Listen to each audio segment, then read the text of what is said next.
My dear student, आज के इस वीडियो में हम LCR, series circuit, transformer discuss करेंगे। इन पर बेस हम क्वेश्चन करेंगे जो बोर्ड के लिए बहुत इंपॉर्टेंट है।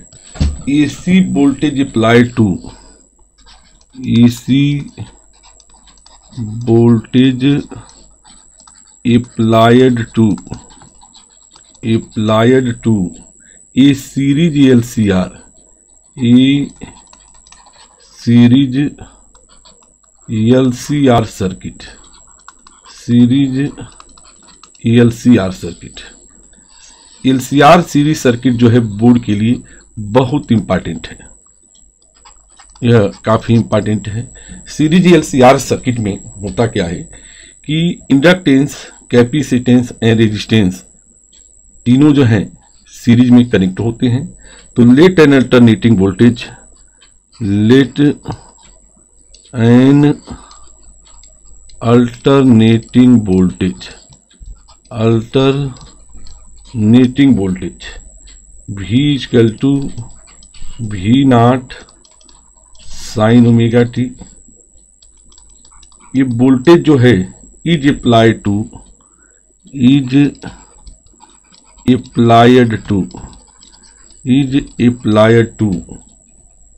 ये circuit, applied to a circuit containing circuit में कौन कौन होंगे? Resistance R, containing resistance R, इंडक्टेंशियल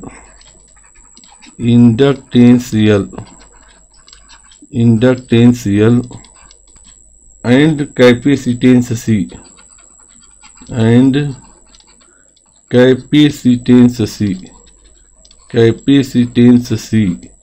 all joined in series,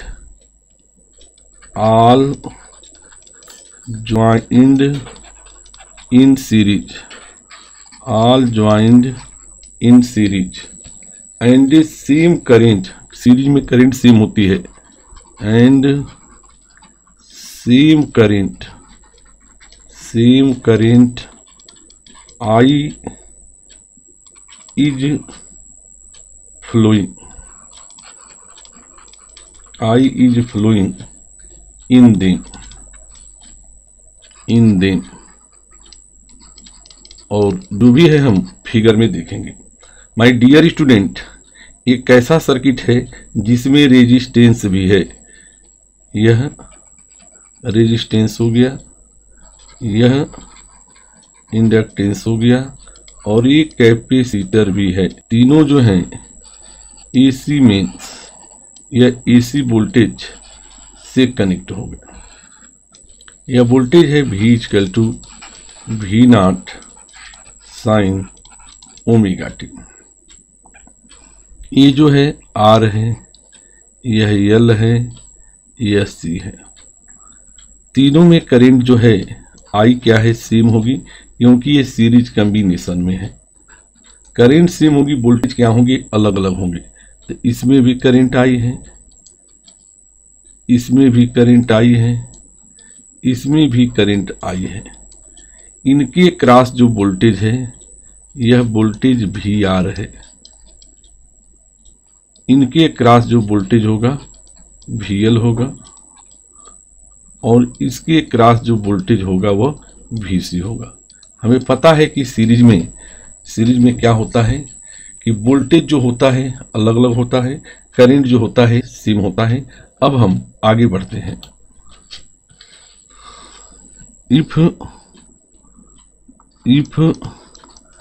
Q is the charge है on capacitor and I is the current in circuit, I is the current in the circuit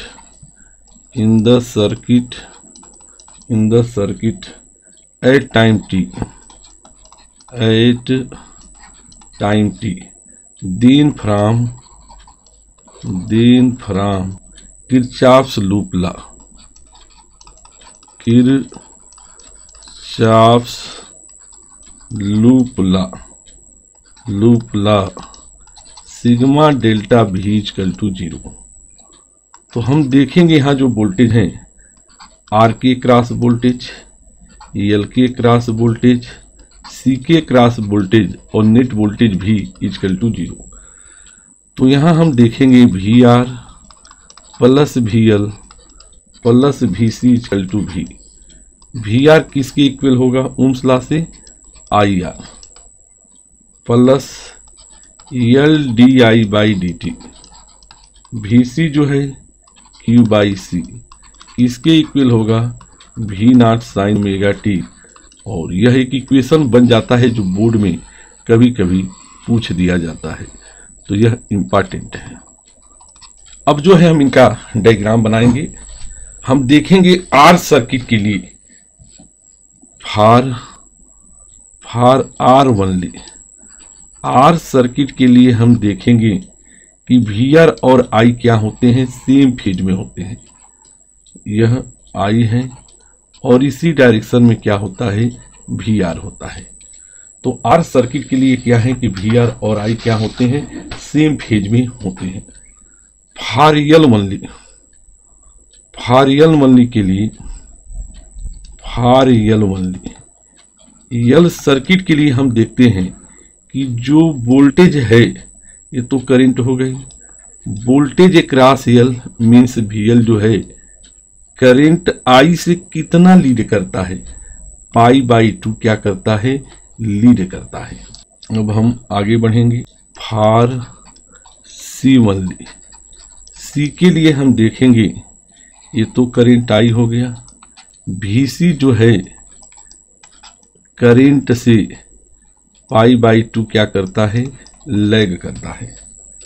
यहाँ हम देखें here जो voltage cross L है V L equal to I X L and V C equal to I X C. ये क्या है, are in opposite phase में है।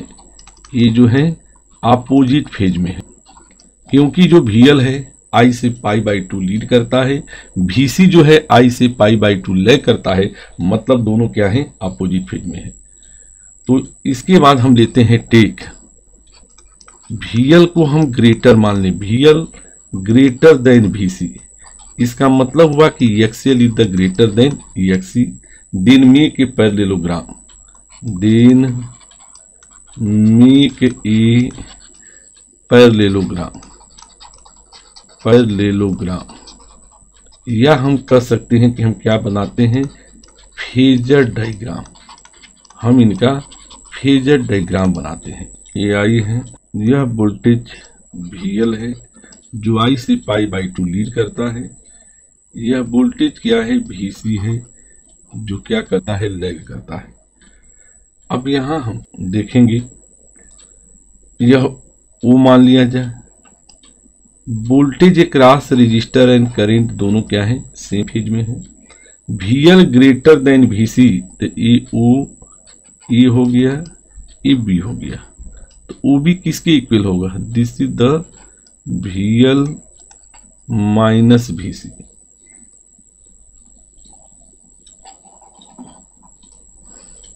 यह नेट वोल्टेज क्या है, नेट वोल्टेज भी हो जाएगा जो यहां से फाई एंगल बनाता है। यह वी एल माइनस वी सी है तो यह ए सी मान लिया जाए। ये भी क्या होगा, V L minus V C. From parallelogram law, from parallelogram law से क्या देखेंगे, जो डायगोनल का स्क्वायर है O C square equal to O A square plus O B square equal to V square equal to V R square plus V L minus V C का whole square. तो इस प्रकार हमें net भी मिल जाएगा। जो हमें रिजल्ट याद रखना है, नेट भी काफी इंपॉर्टेंट रिजल्ट है। अब हम आगे बढ़ेंगे। नेट वोल्टेज नेट भी का क्या फार्मूला होगा, VR square plus VL minus VC का होल स्क्वायर, जो काफ़ी इंपॉर्टेंट फार्मूला है, इसे आप याद रखोगे। इस पर डायरेक्ट न्यूमेरिकल पूछे जाते हैं, ये इंपॉर्टेंट है। अब हम लिख सकते हैं या V equal to VR means IR का whole square plus VL means IXL minus IXC का होल स्क्वायर। अब हम लिख सकते हैं यहाँ आई स्क्वायर अगर रूट से बाहर हो जाएगा तो आई होगा, रूट में R square plus XL minus XC का whole square. Then what is the current I equal to V upon root में R square plus XL minus XC का whole square.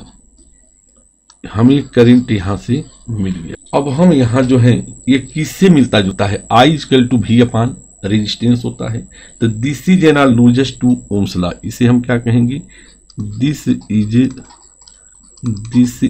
Analogous, this is analogous to Ohm's law. यह Ohm's law से मिलता जुलता है। The quantity यहाँ जो quantity है रूट में R square plus XL minus XC का होल स्क्वायर, जो यह क्वांटिटी है is effective resistance of circuit, is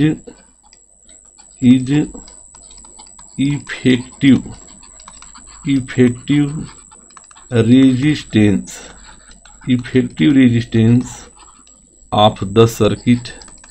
यह सर्किट का इफेक्टिव रेजिस्टेंस है, जिसे हम क्या कहते हैं, कॉल्ड इम्पीडेंस कहेंगे। तो कई बार पूछा जाता है कि सीरीज LCR सर्किट के लिए इम्पीडेंस के फार्मूले का डेरिवेशन करिए। तो यहाँ हम पा गए जो इम्पीडेंस Z है, Z किसके इक्वल हो गया, Z इक्वल टू रूट में R square plus XL minus XC का होल स्क्वायर। हम लिख सकते हैं R square XL means omega L inductive reactance, XC means capacitive reactance, and this is the known as equation 2। यह important है। तो impedance का फार्मूला भी डिराइव हो गया। यहाँ हम इम्पीडेंस ट्राइंगल बना सकते हैं।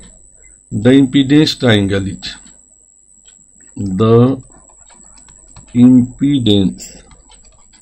इम्पीडेंस ट्राइंगल बना, यह इम्पीडेंस ट्राइंगल हो गया। यह फेज डिफरेंस फाई है, R जो है बेस का काम करेगा, XL माइनस XC परपेंडिकुलर का काम करेगा, एंड इम्पीडेंस किसका काम करेगा, हाइपोटेन्यूज का। अगर हम यहाँ से फेज एंगल चाहें तो कैलकुलेट कर सकते हैं, फिर हम कंडीशन पढ़ेंगे, आगे बढ़ेंगे। Phase angle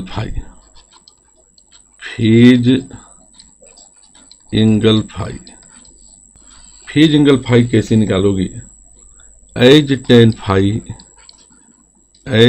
phi equal to perpendicular upon base.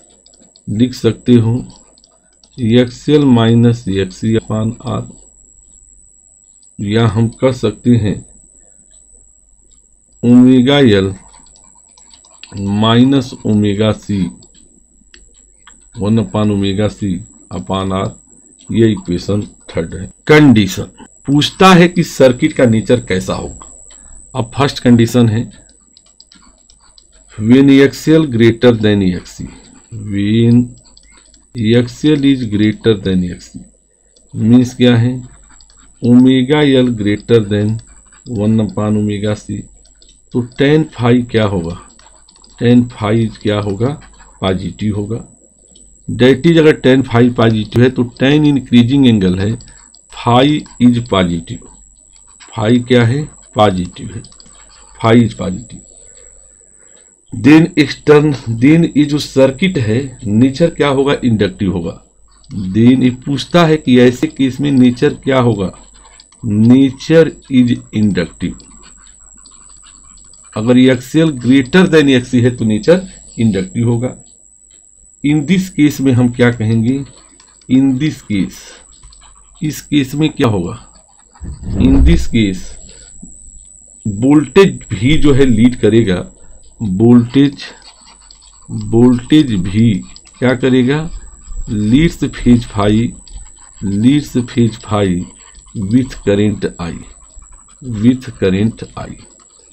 तो ये पूछता है कि जब एक्सएल ग्रेटर देन एक्सी है, omega L greater than 1 omega C है, तो सर्किट का नेचर कैसा होगा, ये काफी इंपॉर्टेंट होता है। Second condition, second condition, when XL less than XC है, इसका मतलब क्या है, omega L less than 1 omega C, तो tan फाई क्या हो जाएगा, tan फाई इज निगेटिव हो जाएगा। डेट इज अगर tan फाई निगेटिव है तो फाई भी क्या होगा, फाई इज निगेटिव, फाई जो है निगेटिव मिलेगा। Then nature is capacitive, then जो सर्किट का नेचर मिलेगा, नेचर क्या मिलेगा, कैपेसिटिव मिलेगा, सर्किट का नेचर कैपेसिटिव होगा। इन दिस केस में हम क्या कहेंगे, in this case, in this case voltage भी क्या करता है, lags behind phase phi, lags behind phase phi, phase phi with current I, with current I. तो ये कंप्लीट हुआ। थर्ड कंडीशन जो है रिजोनेंस का कंडीशन है जो पूछ देता है, इनमें थर्ड सबसे ज्यादा इंपॉर्टेंट है। When X L equal to X C, when X L equal to X C means क्या है, omega L equal to 1 omega C. इस केस में हम क्या पाएंगे, जो tan फाई है, इस केस में हम tan फाई को क्या पाएंगे, 0 पाएंगे। फाई अगर tan फाई 0 है, इसका मतलब कि फाई भी क्या है, 0 डिग्री है। इस केस में वोल्टेज भी और करंट आई क्या होते हैं, सेम फेज में होते हैं, और नेचर क्या है, रेजिस्टिव है। और इसी केस में रेजिस्टेंस मिनिमम मिलेगा, करंट मैक्सिमम मिलेगी, and this is the case of electrical resonance का केस है। और इस केस में पूछेगा कि रिजोनेंट फ्रीक्वेंसी क्या होगी, उसके एक्सप्रेशन को डिराइव करें। तो this is the very very important question in the series LCR circuit. In this case, इस केस में हम क्या कहेंगे, in this case, in this case, in this case voltage भी and current I, and current I क्या पाए जाएंगे, are in same phase, are in same phase में पाए जाएंगे, सेम फेज। एंड नेचर जो होगा, एंड नेचर जो नेचर होगा, नेचर इज रेजिस्टिव होगा, नेचर रेजिस्टिव होगा। फ्रॉम जो इम्पीडेंस का फॉर्मूला है जेड इक्वल टू रूट में R square plus X L minus X C का whole square. My dear student, हम यहाँ देखते हैं एक्सएल और एक्सी क्या है, सेम है, तो ये तो 0 हो गया। तो लिख सकते हो आर स्क्वायर, दोनों सेम है, 0 स्क्वायर। दिस इंप्लाई जो मिनिमम इम्पीडेंस होगा वह आर के बराबर होगा। देन इन दैट सिचुएशन में करंट आई क्या हो जाएगी, मैक्सिमम हो जाएगी। आई मैक्स क्या होगा, V अपान जेड मिनिमम, तो V अपान आर। और इस प्रकार ये करंट क्या मिलती है, मैक्सिमम मिलती है, current is maximum. This is the case of electrical resonance. इसी को हम क्या कहते हैं, this is case of electrical resonance. इसे हम इलेक्ट्रिकल रिजोनेंस कहेंगे। यानी रिजोनेंस में करंट क्या होती है, मैक्सिमम होती है। As X L equal to X C means क्या हो गया, ओमेगा एल इक्वल टू 1/ओमेगा C, omega square equal to 1/LC। अब हम चाहें तो ओमेगा इक्वल टू क्या लिख सकते हो, 1/√LC। बट हमें पता है कि जो ओमेगा होता है 2πf इक्वल टू 1/√LC। तो हमें कौन सी फ्रीक्वेंसी मिल गई, रिजोनेंट फ्रीक्वेंसी। कौन सी फ्रीक्वेंसी मिली, resonant frequency. Resonant frequency suppose करो हमने एफओ से डिनोट किया 1/2π√LC, या लिख सकते हो 1/2π रूट में I/LC। 1/LC, आई नहीं है, 1 है। एफओ इक्वल टू 1/2π रूट में 1/LC। तो हमने रिजोनेंट फ्रीक्वेंसी का एक्सप्रेशन क्या कर लिया, डिराइव कर लिया। तो यह एक इम्पॉर्टेंट एक्सप्रेशन है जो बोर्ड के क्वेश्चन में कन्वर्ट हो जाता है, और इसी को कौन फ्रीक्वेंसी कहते हैं, रिजोनेंट फ्रीक्वेंसी कहते हैं। ये हमें आना चाहिए। अब जो है हम थोड़ा सा impedance versus frequency graph discuss करेंगे, और बेसिक लाइन जो है पावर डिस्कस करेंगे। कई बार कहता है कि पावर के एक्सप्रेशन को डिराइव करिए, उसी के साथ ही सर्किट क्या होगा, कंप्लीट होगा। इम्पीडेंस वर्सेस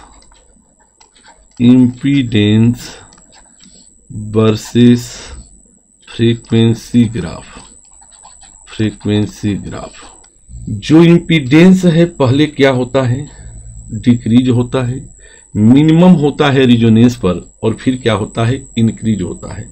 तो हमें पता होना चाहिए कि जो जेड का एक्सप्रेशन है, as Z equal to R² plus X L minus X C का होल स्क्वायर। फ्रीक्वेंसी के साथ अगर हम लिखें तो R² प्लस हम देखें एक्सएल का मतलब ओमेगा एल माइनस 1/ओमेगा सी का whole square. In term of frequency क्या लिख सकते हो, R² plus 2πfl minus 1/2πfc का होल स्क्वायर। तो फ्रीक्वेंसी के साथ जेड पहले क्या होगा, डिक्रीज होगा। तो जेड डिक्रीजेज, जेड क्या होता है, जेड क्या होता है, डिक्रीजेज होता है। एट फर्स्ट पहले ही डिक्रीज करता है, फिर क्या होता है, becomes minimum at resonance means जहां इम्पीडेंस मिनिमम होता है, उसके बाद क्या होता है, एंड देन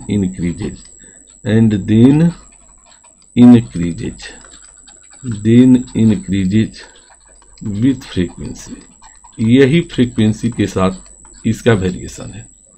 तो कहते हैं कि लाइफ में यू टर्न आते हैं, कभी डिक्रीज हुआ, फिर मिनिमम हुआ, फिर इंक्रीज हुआ।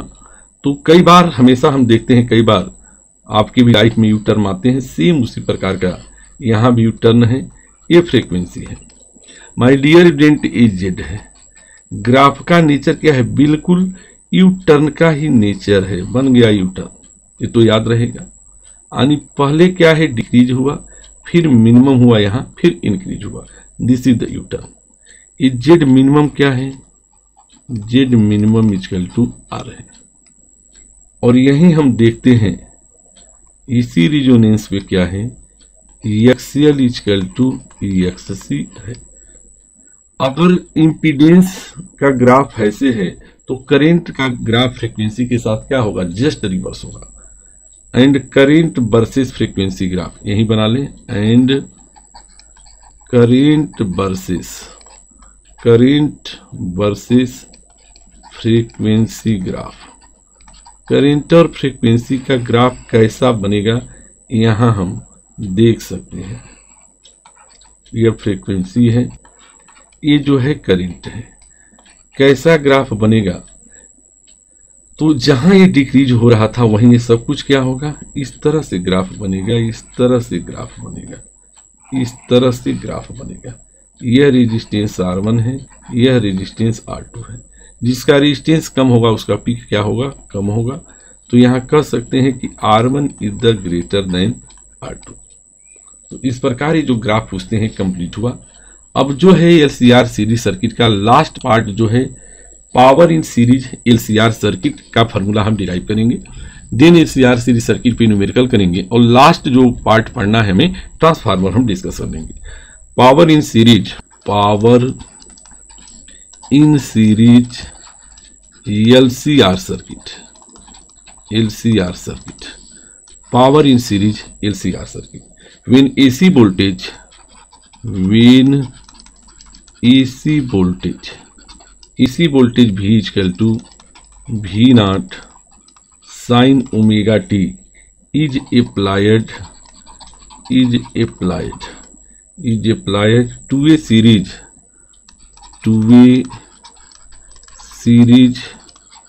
LCR circuit, then current I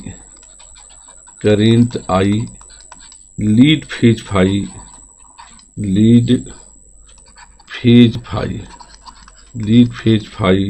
H।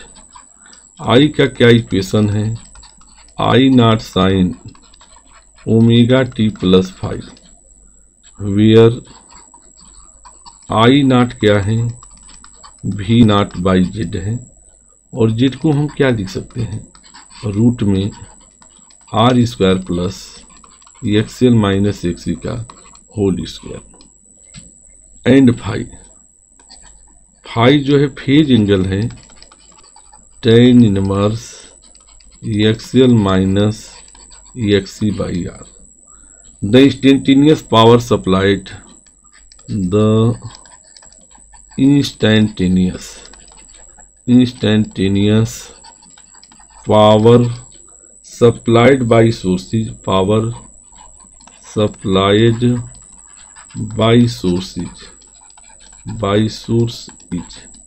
क्या होगा, पावर का क्या फॉर्मूला होता है, P equal to VI। My dear student, अब हम V की और I की यहाँ वैल्यू पुट करेंगे। तो पावर को हम क्या लिख सकते हैं, व्हाट इज द पावर।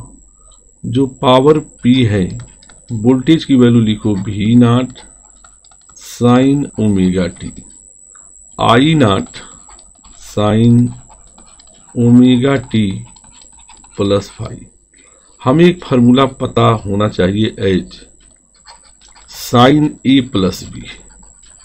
तो साइन ए प्लस बी का क्या फार्मूला है, जैसे ये ए मानेंगे ओमेगा टी को, बी मानेंगे फाई को।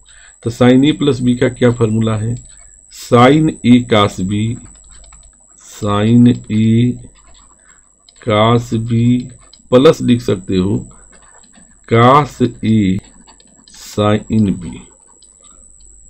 अब जो है हम आगे बढ़ेंगे।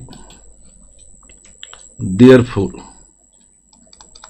P इक्वल टू क्या होगा, V naught I naught sine omega t, omega t plus phi की वैल्यू लिखो sine A cos B, sine A cos B plus cos A sine B. P equal to V naught I naught sine square omega T, sine square omega t लिख सकते हैं।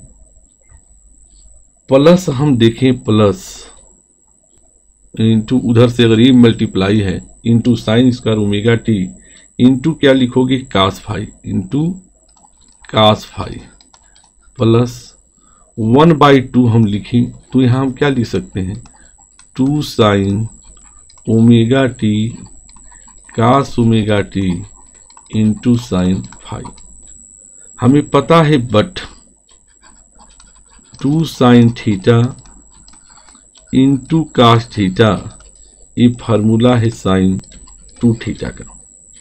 तो जो P मिला, P किसके equal मिला, V naught I naught sine square omega t into cos phi plus 1/2 sine twice omega t into sine phi. For one complete cycle the average power is, for one complete cycle, one complete cycle, एक complete cycle के लिए the average power is, the average power is, average power is P average equal to, this is the P। आप लिख सकते हो यहाँ average value आप V naught I naught और यहाँ का total expression sine square omega T cos phi 1/2 sine twice omega T sine phi, इन सब का हमें क्या लेना है, एवरेज वैल्यू लेना है। हमें पता है, बट हमें ये पता है कि जो साइन स्क्वायर ओमेगा टी है, तो साइन स्क्वायर ओमेगा टी की average value 1/2 and sine twice omega t, इसकी एवरेज वैल्यू क्या होगी, 0 होगी।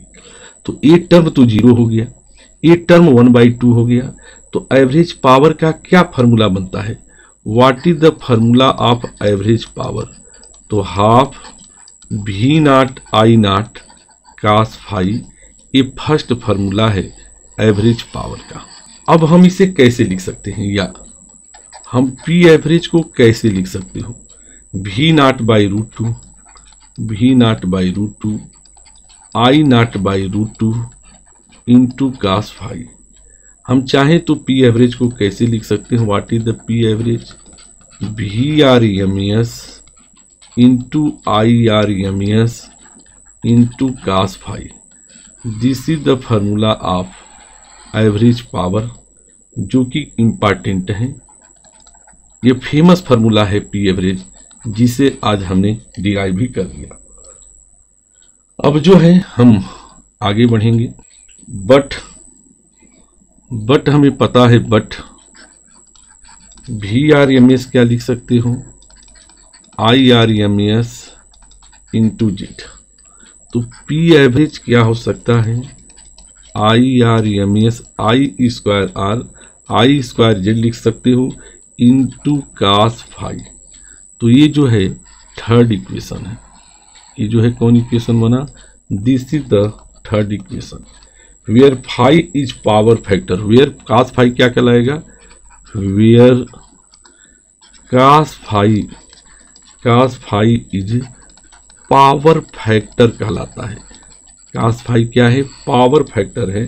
विच इज द रेशियो ऑफ, किसका रेशियो होता है, which is the ratio of resistance and impedance, resistance and impedance, resistance and impedance, that is cos phi जो है R/Z है।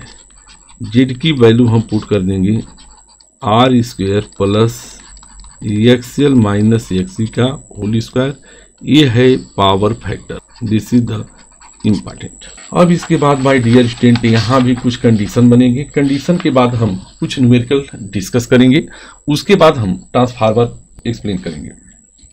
कंडीशन अब बात करें रेजिस्टिव सर्किट यानी R ओनली के लिए क्या फार्मूला होगा, तो फर्स्ट कंडीशन है, हम बात करेंगे resistive circuit. Resistive circuit means R only की बात है, सिर्फ R सर्किट हो तो क्या होगा, इस केस में फाई क्या होगा, इन दिस केस, इस केस में हम क्या देखेंगे, phi equal to 0 degree. Cos phi क्या होगा, cos phi cos 0 equal to 1। तो यह बताएगा कि जो एवरेज पावर है ये मैक्सिमम होता है। किसके इक्वल होगा, I R M S square into Z, और जेड की जगह हम आर लिख सकते हैं। तो I R M S square into R, I square are.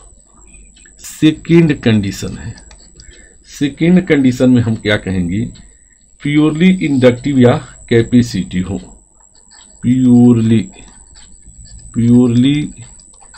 Inductive हो या कैपेसिटी हो, या कैपेसिटी हो, दोनों के केस में हम क्या देखेंगे कि फाई 90 डिग्री होता है। कास फाई क्या हो जाएगा, cos phi equal to cos 90 equal to 0। इस केस में हम क्या देखेंगे, जो पी एवरेज होगा वह 0 होगा। कैसी करंट फ्लो होती है, तो वाटलेस करंट फ्लो, ये हमने डिटेल सर्किट में भी पढ़ा था। इसमें जो है वाटलेस करंट जो होती है फ्लो जो होती है। थर्ड पॉइंट, एट रिजोनेंस पर हमने क्या देखा था कि एक्सएल, ये पूछता है कि रिजोनेंस पे क्या होगा, तो एक्सएल इक्वल टू एक्सी होगा। इस केस में जेड मिनिमम इम्पीडेंस आर है, एंड फाई क्या है 0 डिग्री है। कास फाई क्या हो जाएगा 1 हो जाएगा। तो एवरेज पावर रिजोनेंस पर भी क्या मिलेगा, I square Z means I square R, power क्या मिलेगा, मैक्सिमम मिलेगा। इस प्रकार माय डियर स्टूडेंट, जो सबसे बड़ा सर्किट था सीरीज एलसीआर सर्किट, जिसको मैंने बड़ी डिटेल में पढ़ाया, अगर ये सर्किट तैयार है तो बाकी के भी क्वेश्चन हम कर सकते हैं। अब हम एनसीईआरटी के कुछ बेस क्वेश्चन हैं जिनको हम यहाँ करेंगे। इसके बाद हम अपने अंतिम हेडिंग पे आएंगे। अब हम आगे बढ़ेंगे। एनसीईआरटी 7.9 पेज 266 एनसीईआरटी का एक क्वेश्चन है। ये सीरीज एलसीआर सर्किट, ये series LCR circuit with R equal to 20 ohm, L equal to 1.5 henry and C equal to 35 microfarad is connected to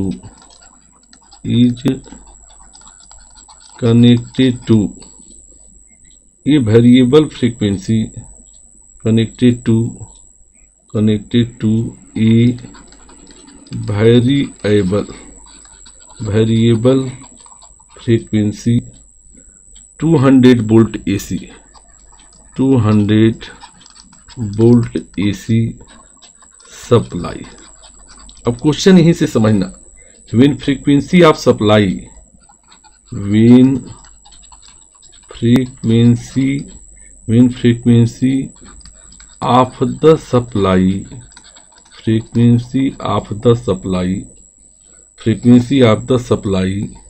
equals the natural frequency of circuit, natural frequency of the circuit, what is the average power, what is the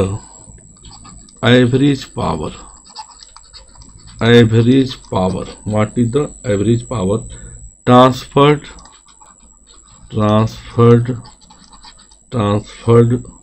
to the circuit in one complete cycle,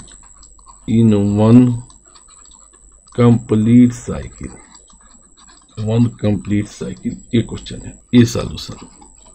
तो देखो, जब question को mark करोगे तो कोई दूसरा case नहीं है। जब सप्लाई फ्रीक्वेंसी नेचुरल फ्रीक्वेंसी के इक्वल होती है तो this is the case of resonance.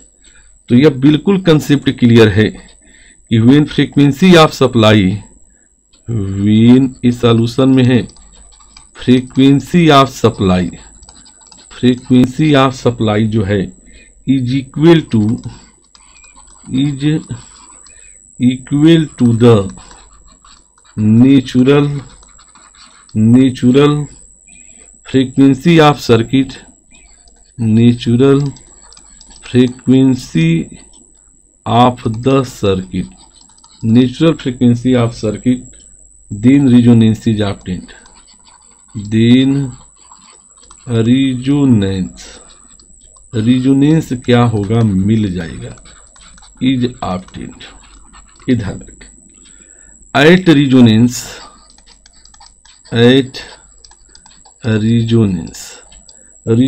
पर हम क्या देखते हैं, जो एक्सियल है वो एक्सी के इक्वल है। इम्पीडेंस क्या होगा, इम्पीडेंस किसके इक्वल होगा, तो जेड इक्वल टू रूट में R square plus X L minus X C का होल स्क्वायर।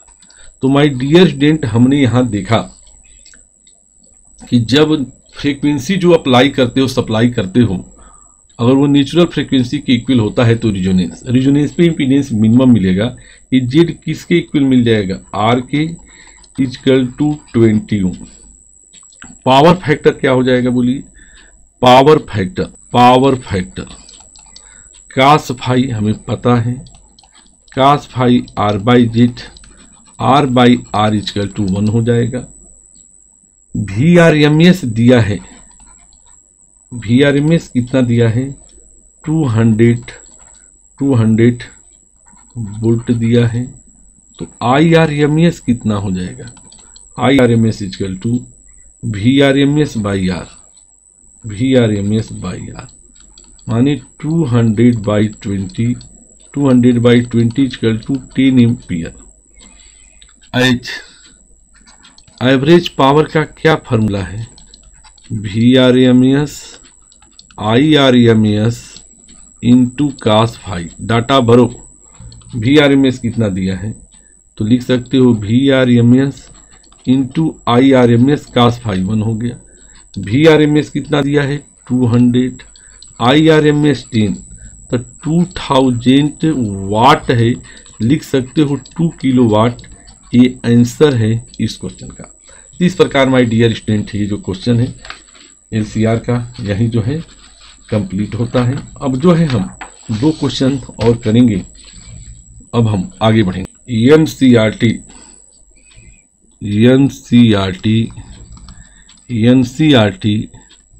क्वेश्चन नंबर 7.10, ये ओल्ड बुक का पेज नंबर है, page 266। A radio can tune over, a radio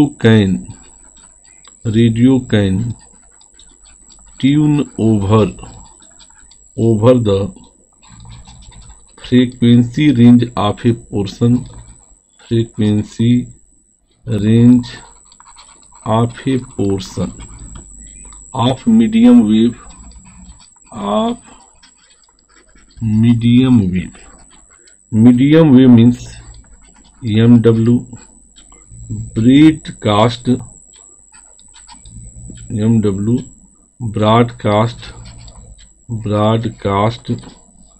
band, जिनका स्पेक्ट्रम दिया है 800 किलो हर्ट्स टू, ये range of frequency है 1200 kilo hertz. If its LC circuit has, if its LC circuit has an effective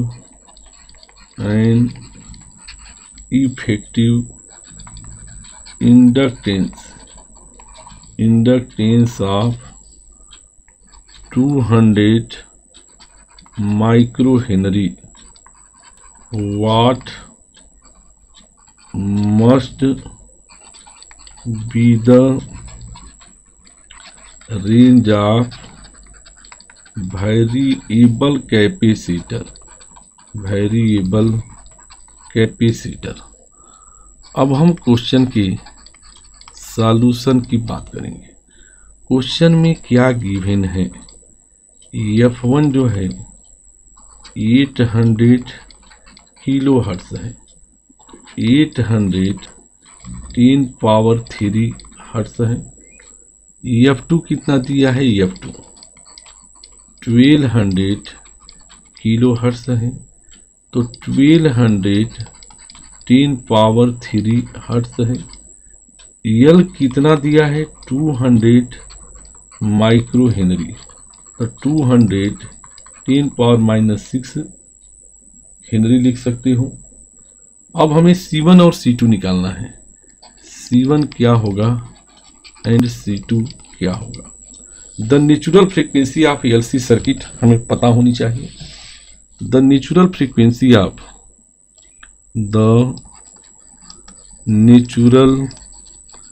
natural frequency of LC circuit is F equal to क्या है, 1/2 पाई, root में क्या है ELC। हम लिख सकते हैं F square equal to 1/4 pi square L into C। My dear student, यहाँ हमें स्टैंडर्ड C की वैल्यू मिल गई। C का क्या वैल्यू मिला, 1/4 pi square F square L। ये तो C का स्टैंडर्ड फार्मूला मिला। अब हम यहाँ कैलकुलेशन करेंगे। For F equal to F1 800 10 power 3 hertz पे C1 क्या मिलेगा, व्हाट इज द C1, तो 1/4 इंटू 3.14 का होल स्क्वायर हुआ। F स्क्वायर क्या है, 800 इंटू 10 पावर 3 का होल स्क्वायर, ठीक है, इंटू L क्या है 200 10 power -6।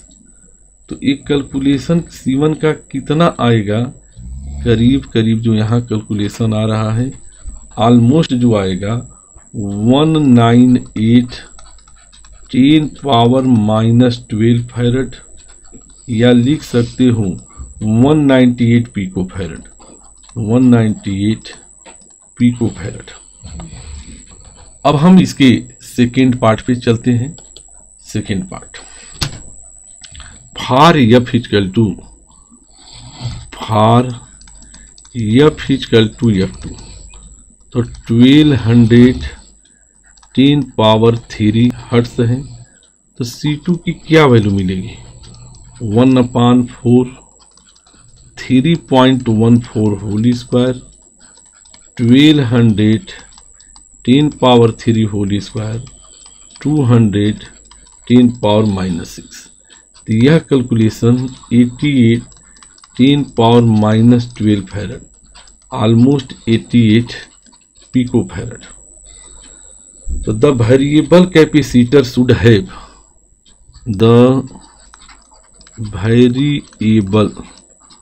Variable capacitor should have a range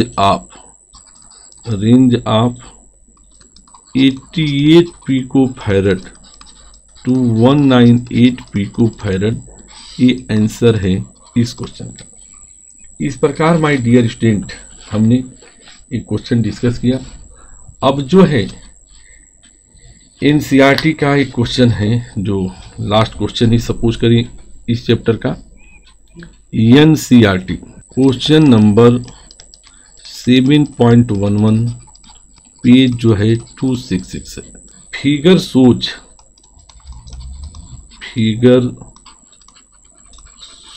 A series LCR circuit, series LCR circuit connected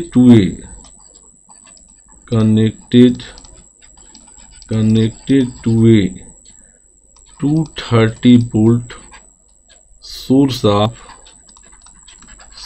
of variable frequency, source of variable frequency, L is equal to 5pH 80 microfarad and C is equal to दिया है C80 है R, ये resistance है, resistance दिया है, resistance दिया है 40 ओम। ये सर्किट है, यह AC है। आगे कैसे जुड़ा है AC? रेजिस्टर है, फिर आगे कैपेसिटर है, ये रेजिस्टर है, कैपेसिटर है, और आगे ऐसे इंडक्टर है। यह L है, यह L है, R नहीं है, गलत लिखा हो गया, यह L है, यह L है। तो LCR सीरीज सर्किट बन गया। अब इसमें जो है 3 क्वेश्चन पूछे गए हैं, क्वेश्चन में उनको हम यहाँ डिस्कस करेंगे। फर्स्ट है ए पार्ट, क्वेश्चन का ही ए पार्ट है। Determine the source frequency, determine the source frequency which, जो क्या करता है, which drive the circuit, which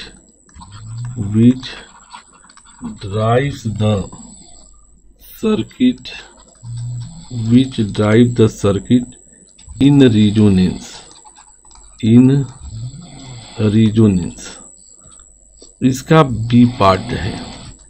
obtain the impedance, obtain the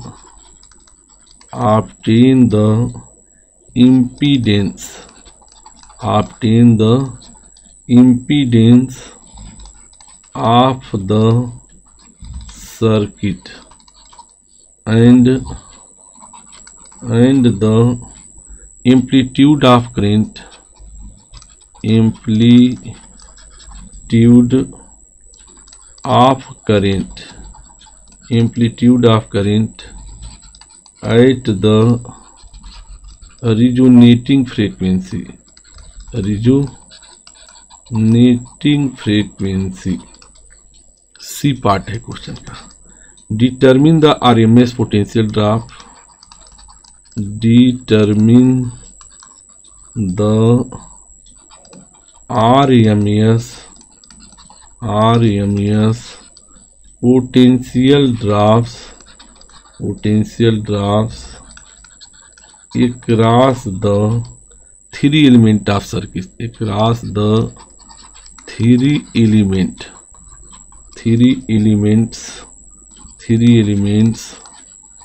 of the circuit, so that the potential drop across the LC combination is 0, LC combination is 0 at the resonating frequency। तो my dear student, अब हम इस question को solve करते हैं। Then इसके बाद transformer है और उसका क्वेश्चन है। तो इस वीडियो में ये चैप्टर जो है कंप्लीट होगा। सॉल्यूशन, हमेशा हम एक ही बात करते हैं, क्वेश्चन में एक ही चीज ध्यान रखना है, और इस दिल में क्या रखा है, तेरा ही दर्द छुपा रखा है। तो सबसे पहले देखो क्वेश्चन में क्या दे रखा है। तो गिवन EL जो है 5 हेनरी है, C जो है 80 microfarad, means 80 into 10 power -6 farad है। रेजिस्टेंस क्या है, R इक्वल टू 40 ओम है, एंड VRMS जो है 230 वोल्ट है। फर्स्ट पार्ट, इन रेजोनेंस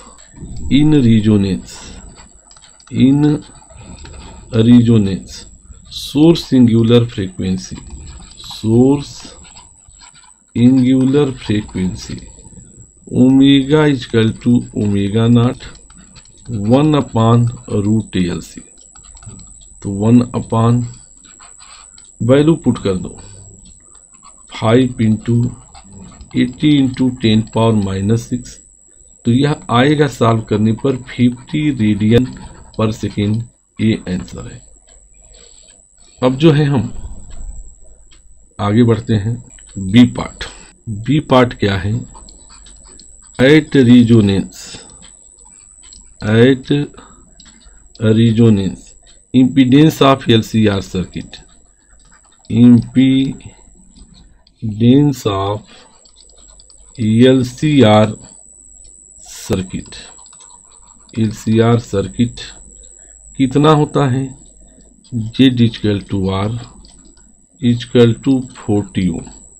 तो करंट क्या हो जाएगी? Amplitude of current, amplitude of current, current का एम्पलीट्यूड कितना मिलेगा? I0 = V0/Z। V0 means root में 2 VRMS, Z जो है R है, तो √230 R इज द 40, सॉल्व करोगे 8.1 एम्पियर। ये आंसर है।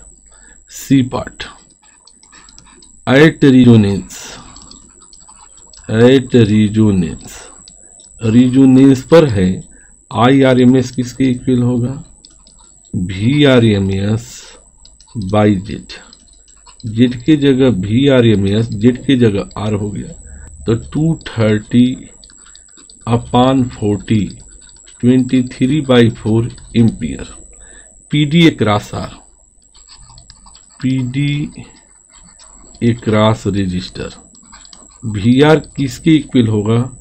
IRMS into R, 23/4 into 40 230 volt. ये कैंसर ही हो गया। PD across L,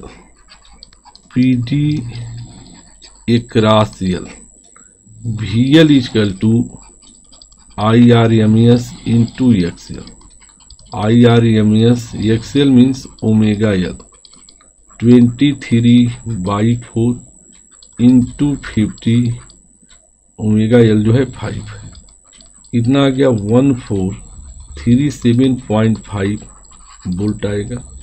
PD across C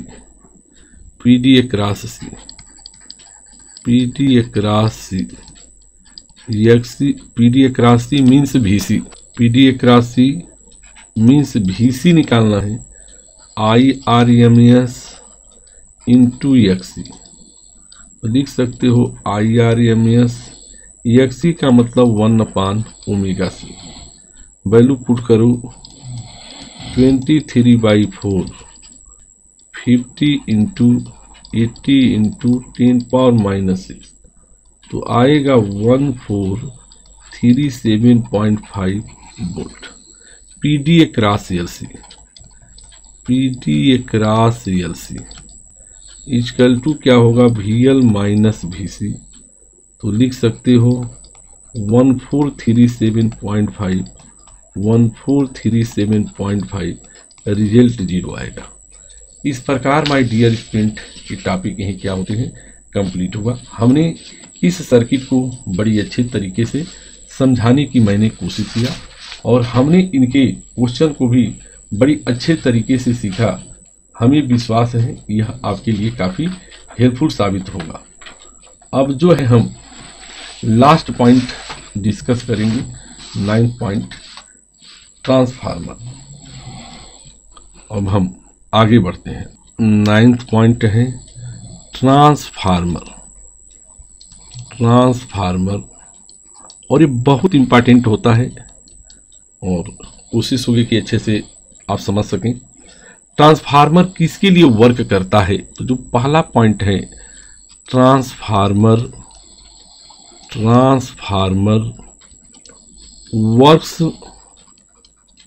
works करता है on AC, not work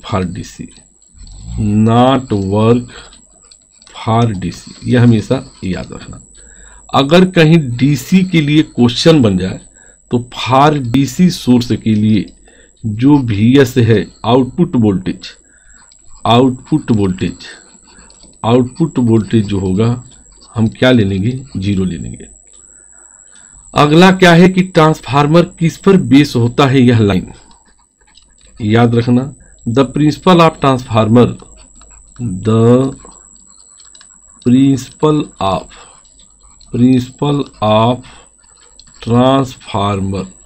transformer is based on, किस पर बेस्ड है, म्यूचुअल इंडक्शन। ट्रांसफार्मर का प्रिंसिपल किस पर बेस होता है, म्यूचुअल इंडक्शन। अगला इंपॉर्टेंट पॉइंट है, a transformer is a device, a transformer is a device, यह एक डिवाइस है। क्या करती है, फॉर कन्वर्टिंग, ये कन्वर्ट करती है, converting high voltage low current, high voltage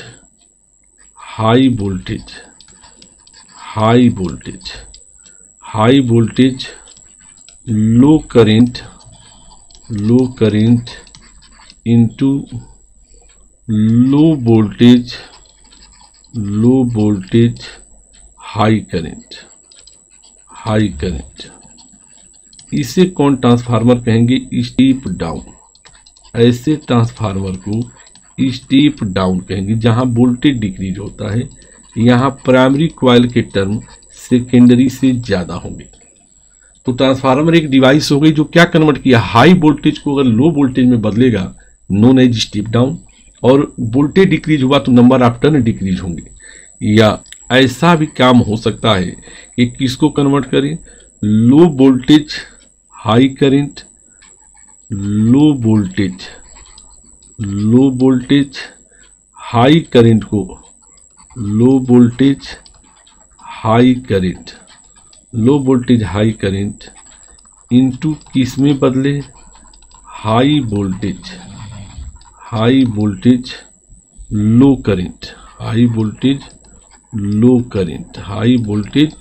current means इस केस में क्या है, स्टेप अप है, सेकेंडरी के नंबर ऑफ टर्न प्राइमरी से ज्यादा होगी। यानी जब लो वोल्टेज हाई वोल्टेज में बदलती हो, विदाउट इंक्रीजिंग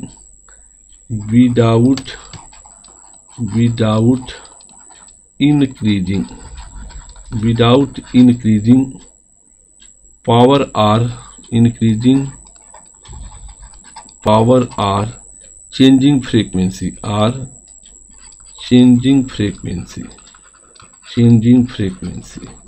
ये सब कुछ हम फिगर में देखेंगे। बस यह ध्यान देना होगा कि अगर स्टेप अप है तो सेकेंडरी के टर्म प्राइमरी से ज्यादा बनाना, स्टेप डाउन है तो डाउन में क्या कर देना, टर्न को डिक्रीज कर देना, यानी प्राइमरी के टर्न ज्यादा रहेंगे, सेकेंडरी के कम रहेंगे। एक जनरल फिगर हम कंस्ट्रक्ट करते हैं, एक सिंपल सा फिगर, एक फ्रेम बना लो। सिंपल फिगर बनाना है, एक हम फ्रेम बना रहे हैं, एक नॉर्मल फ्रेम बना, एक नॉर्मल सा फ्रेम हमने बना लिया, एक नॉर्मल फ्रेम बन गया। यहाँ कॉइल की बाइंडिंग होगी, यहाँ जो है कॉइल की बाइंडिंग हो गई। यह बाइंडिंग जो है एसी इनपुट से अटैच कर दिया गया, तो हमने क्या कर दिया, एसी इनपुट से कनेक्ट कर दिया। यह इनपुट है, ये जो कॉइल होगी जो इनपुट से कनेक्ट कॉइल होती है, इसका नाम क्या है, प्राइमरी कॉइल है, इसका नाम प्राइमरी कॉइल है। जो कॉइल, ये अलग कॉइल हो गई, जो कॉइल आउटपुट से कनेक्ट हो गई, ये क्या है, आउटपुट है। जो कॉइल आउटपुट से कनेक्ट हो गई उसे हम कौन कॉइल कहेंगे, सेकेंडरी कॉइल कहेंगे। This is the secondary coil. तो हम कह सकते हैं कि the coil connected to input, ये आपको समझना है, इंपॉर्टेंट पॉइंट है यहाँ। वह कॉइल जो इनपुट से कनेक्ट होती है, the coil connected to input, the coil connected to input, जो कॉइल इनपुट से कनेक्ट होती है, इज कॉल्ड, उसका क्या नाम है, इज कॉल्ड प्राइमरी कॉइल। उसे हम प्राइमरी कॉइल कहेंगे। while other connected to output, connected to output is called secondary coil,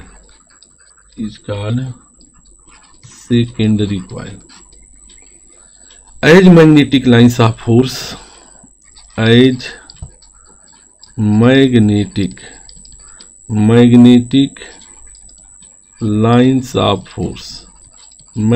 lines of force, MLF are closed curve,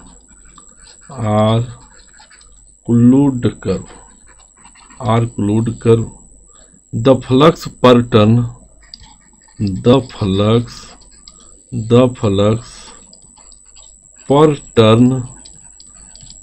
primary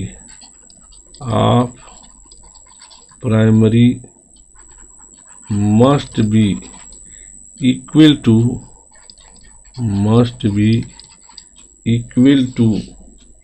flux per turn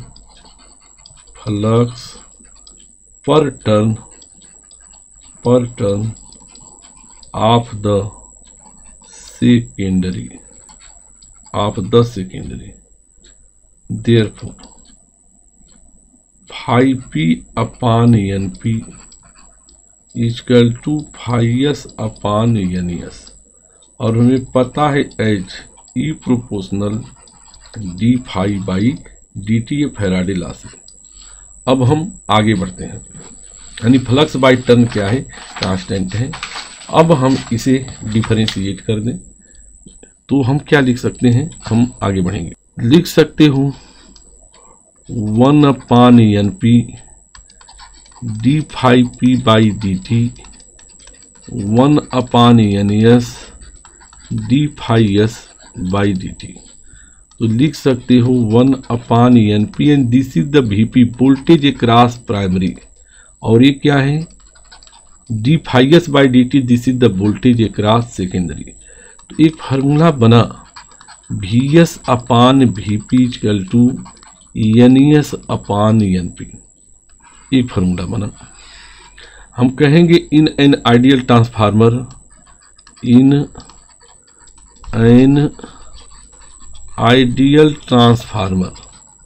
ideal transformer में there is no loss of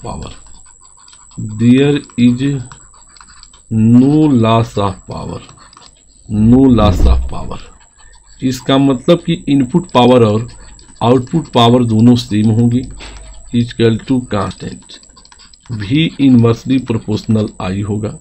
तो क्या एक standard formula यहाँ बनेगा, Vs upon Vp equal to IP upon Is हो गया, equal to Ns upon Np equal to small r।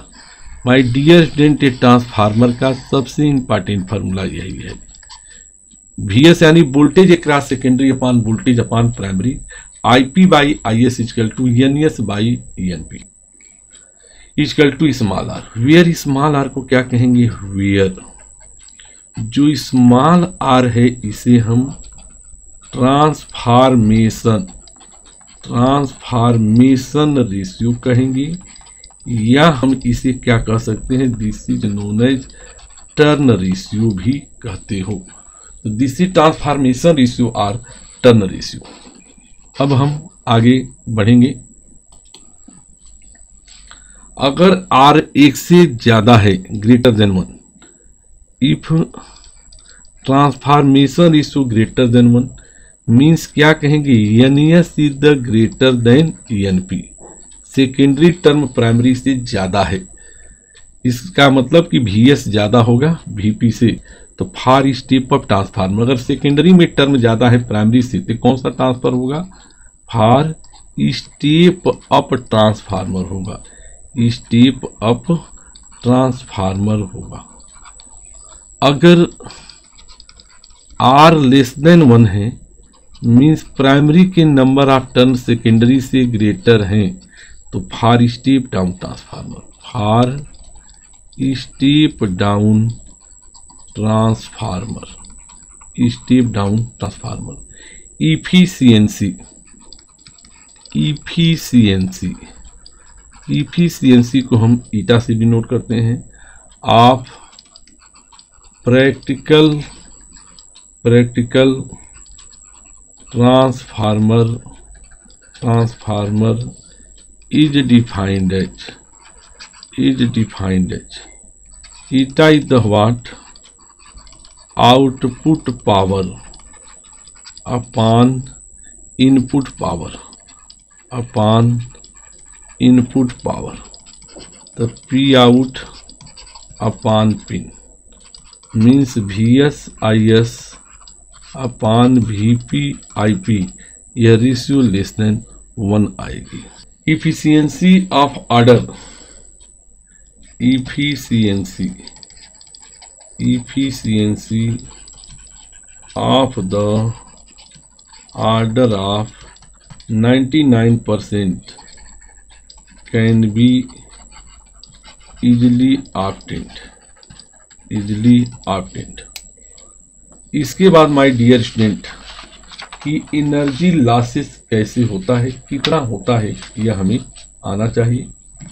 तो energy किसके किसके वजह से लॉस होती है, ये थोड़ा सा कई बार पूछ देता है, जिसको हमें लिखना होता है कि कौन कौन से एनर्जी लॉस होते हैं, वो हम देख लेते हैं। तो आगे बढ़ें। Energy losses in transformer, the energy losses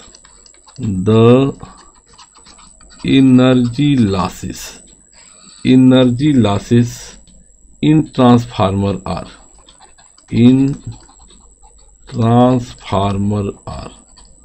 कौन कौन एनर्जी लॉस है। तो फर्स्ट है कॉपर लॉसेस, जानना है कॉपर लॉसेस। सेकेंड जो है ईडी करंट लॉसेस, इसीलिए क्या करते हैं, लैमिनेट कर देते हैं कॉपर वायर को ताकि ईडी करंट की लॉस कम हो। तो ईडी करंट लॉसेस, हाँ, बस कई बार क्वेश्चन बनता है to reduce eddy current, the core of transformer are laminated। Roman third hysteresis losses,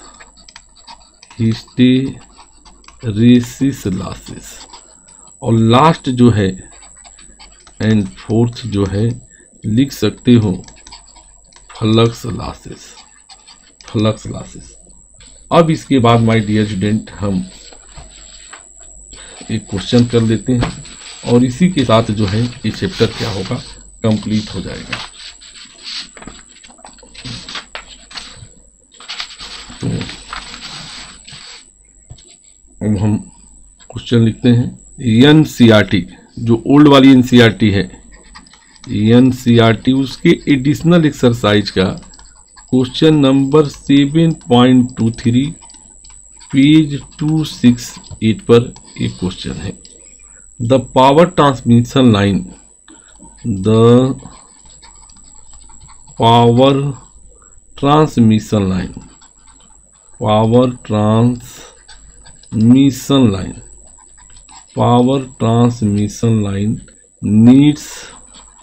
needs input power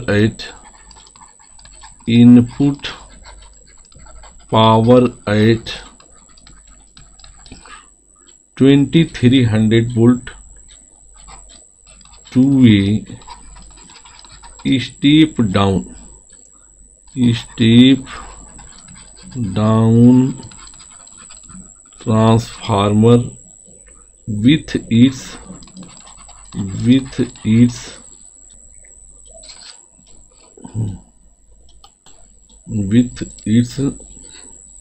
primary winding having